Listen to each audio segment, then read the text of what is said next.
Hey, espresso lovers, Mark here from Whole Latte Love. Coming up, a look at Rocket Espresso's R58 dual boiler machine and the pressure profiling R60. It's a piece from an hour-long live review event we did with our machine expert Todd, in which we took a look at machines including Rocket's Apartamento, the Mozzafiato, Giotto, the R58 and R60. If you have some time and you want to learn about all the Rocket machines, you can see the full video, use the link up here. But if you're focused in on the R58 or R60, you can stick here. We'll have a detailed look inside and outside the R58, including its unique detachable PID controller and a peek at the pressure profiling R60. Plus, we answer the question, just what's the difference between horizontal and vertical boilers? Okay, so this is the R58. So the other machines that we've looked at in the past, those were heat exchange boilers. Now we're into a dual boiler machine with the PID, again, although, again, no display for the PID. It's on this guy here, which you can disconnect and put in the drawer if you want. So I'll kind of show you how that works. Let's say your machine is off. Always, you want to hook up your controller here. Always plug this in before you turn the machine on. So that plugs in, and you turn it on, and you wait, okay? Then when you want to go through your program on this, just push and hold your program button. Okay, it's always going to go there first, and we'll just hit P to go to the next level. Water source, set for reservoir now. If you want to go water line, click it up, do that. That was set for a water line. And service boiler heating, yes. So if you want to turn off, that's the steam boiler. If you want to turn that off, you can. But leave that on. Temperature, Fahrenheit or Celsius. I like Fahrenheit. And you check your brew boiler temperature. So what you'll do is you go to the book that you have, decide what brew temperature you want, and set this accordingly.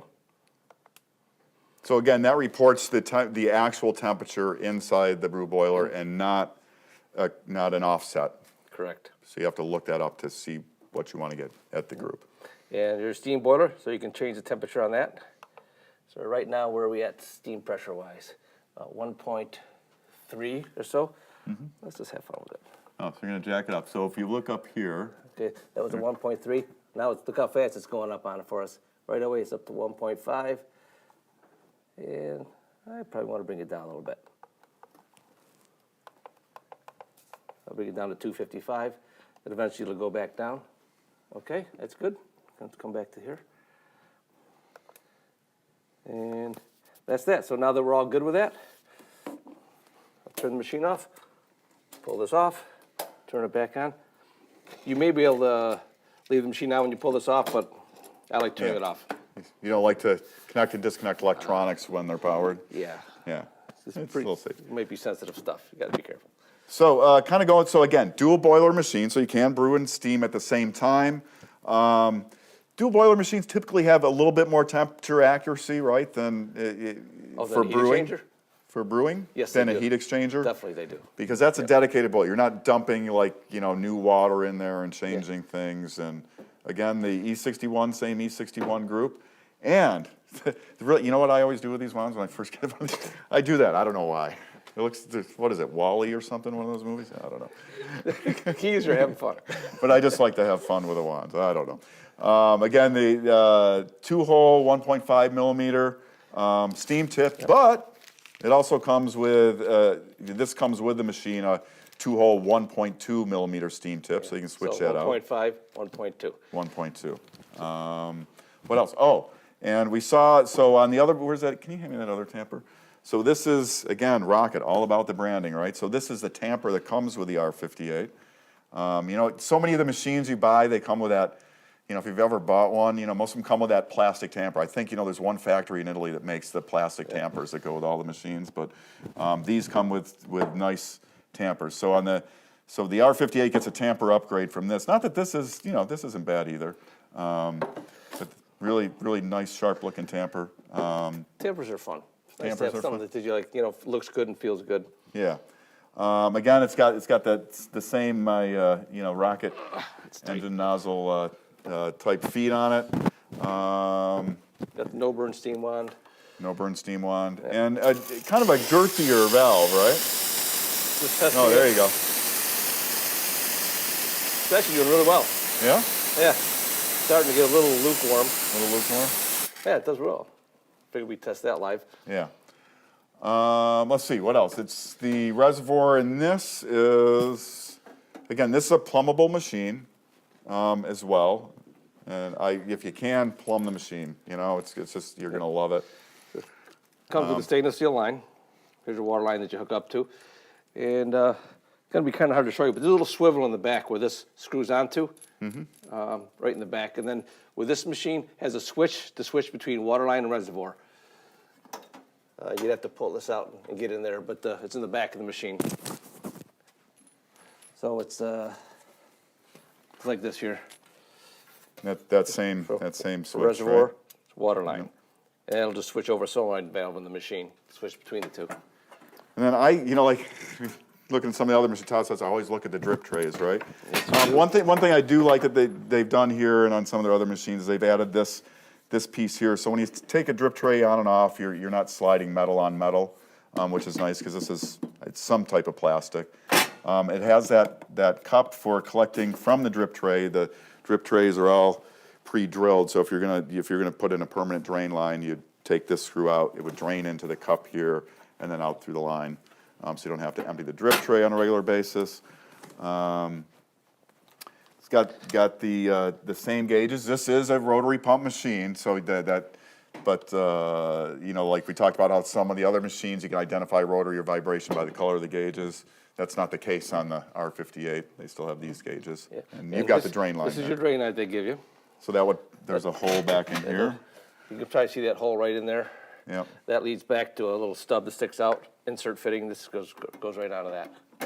The casework on, you know, we talk about the other machines. As you go up in price, you generally get better casework. And like on the R58, you have these nice rounded edges here. Everything's nice and smooth. And again, it has a larger valve than you see on some of their lower priced machines. So those are some of the upgrades that you see as you get into more expensive machines. So again, rotary pump, dual boiler. So other Rocket machines have the horizontal boilers. These are vertical, right? Yeah. Yep. So it's a little bit different. A little bit different. So you got a dedicated 1.8 liter steam boiler. The brew boiler, I believe, is 0.58 liter. Okay. If I'm recalling the numbers, I was just asking for affirmation, Todd. I think I got it written down someplace, but yeah. Want to take a look inside? Yeah. So we got one opened up over here, so we can see the difference here. You notice every time you talk to me, I'm always gonna have a machine opened up. So. Yes. Okay, there's your steam boiler. It's a good sized boiler. And these are copper as well, right? Yep, they're copper. Are the brass end plates on those? Is that yes. Yes. Yes. Okay. And notice that this is unusual. The heating element comes in the side of it, which I actually think is a really good thing. I like that. A little bit different. You can access it from the side without having to pull the boiler out. Oh, okay. Easy to access. Sometimes you got to take the boiler out to get at those and other machines. On some other ones. Some other machines, you can they'll have access panels in the bottom, so you can get them out that way. Okay. So what's nice is the manufacturers nowadays are doing a better job of making them easier to service at home. Mm-hmm. Don't like to have to send machines in. And this is well, let's see, come on over. Here's the brew boiler. And here's your temperature probe for your brew boiler there. And here's your temperature probe for your steam boiler. No, actually one nice thing about with the steam boiler, when the water, if this is in the bottom of the boiler sticking up, if you take a lot of water out through your hot water dispenser, your water level goes down and your heating element can become exposed. Now that it goes inside, there's a lot less likely that you're going to expose that heating element to the air, which is a good thing. Keeping the heat elements in water, that's always good, right? Yeah, you can. Otherwise you can burn them out. So that's a nice design. I like that. Mm-hmm. And let's see if we can. That's why it's no fun shipping them, because they weigh a lot. Yeah, these are heavy. And here's your control box. It's a special one that Rocket has made for them. There's your couple static relays. So, it's not all that exciting in there, but you notice it's all well put together. Everything's laid out nice and neat, all copper tubing. Don't see any Teflon tubing in this one. Only some soft rubber where there's no pressure on it. Mm-hmm. So, I guess that's pretty much for the inside. Okay, so sort of a recap again on the R58. Dual boiler, like we said, The PID is PID in both boilers, but detachable. So you set it, you can kind of put this away. You know, maybe you change to a different coffee, you know, and you want it slightly different brew temperature, then you pull it out, and you can adjust your brew temperature if you want to. Let's put her back together. Yeah, put her back, make her look nice. There you go. Does come with the steam tip with the smaller holes, which will give you more longevity to your pressure, but less steaming power initially. So it's kind of one of those trade-off deals. Well, it's kind of nice too, because if you have smaller holes and steam slower, you may have more control, especially for beginners. Yeah. You know, trying to get the right amount of air injected in with the milk. Less pressure is good. I've used some machines like an extra bar with a one-hole tip that is really easy to control, and I get great milk every time because it's just so easy to control. But everybody's different too. They have different techniques. And you go into like a $10,000 commercial machine in a shop, and they're like steaming for a latte in like 10 seconds, right? Yeah, they steam really quick, but also they're on the bar all the time. So they're not doing, it's not Harry homeowner like any of us trying to figure out how to do it. So Right. Yeah. Right. Okay. So that's the R58. We're going to quickly take a look at the R60. Yep. R60. R60V. Yep. Well, we don't have this cranked up for a couple of reasons I don't want to get into. But it's not machine issues. It's strictly us. The machine's she's a nice machine. This happens to be the black version. You can get these panels that'll be stainless steel. You notice the panels on the R58 here, the same as here. Just there's the black, almost like a rubberized coating on it. It's soft. It's really pretty cool. So can you get these and put them on an R58? Do we know? I haven't tried it, but I don't see why you couldn't. Yeah. So if you want that, give us a call. We'll see if we can figure it out. Check that out. Yeah, why not? But what's special about the R60?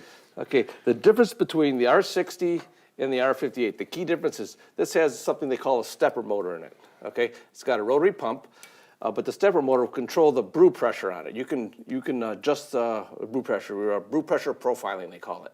So you can raise the pressure up. You can maybe start with a little, I know I'm kind of speaking fast here. I'll slow down.